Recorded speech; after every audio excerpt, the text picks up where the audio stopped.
నమస్తే K24 news. Rajanna Sircilla జిల్లా ఎల్లారెడ్డిపేట తహసీల్దార్ కార్యాలయం ఎదుట సింగారం గ్రామ రైతులు ధాన్యం కొనుగోలు చేపట్టాలని బైఠాయించి ఆందోళన చేపట్టారు. ధాన్యం కొనుగోలుపై ప్రభుత్వం స్పందించకపోవడాన్ని రైతులు తీవ్రంగా నిరసించారు.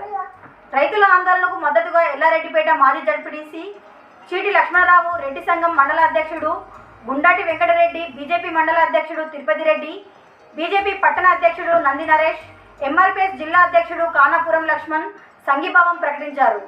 వెంటనే ధాన్యం కొనుగోలు కేంద్రాలను ఏర్పాటు చేసి రైతులకు న్యాయం చేయాలని వారు డిమాండ్ చేశారు.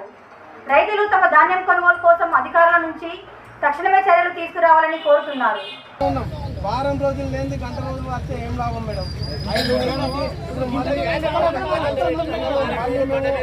15 రోజులైతే సీజన్లో పోవాలి.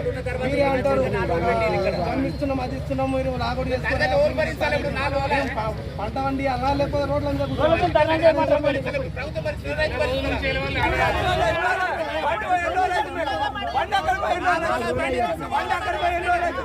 మూడు రోజులు అయితే బండి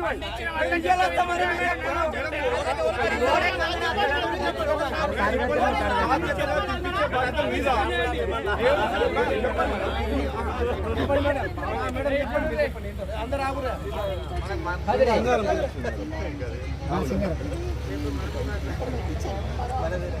ఓకే,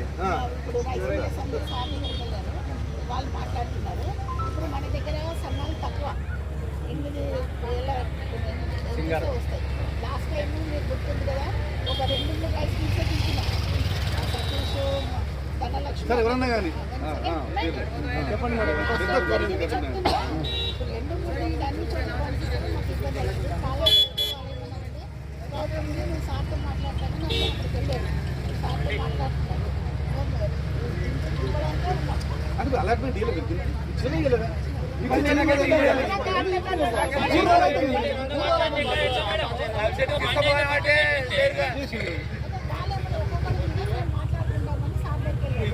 సీరియస్ ఇన్స్పెక్షన్ చేసి ఉండే వాళ్ళు ఖచ్చితంగా తీసుకున్నారు.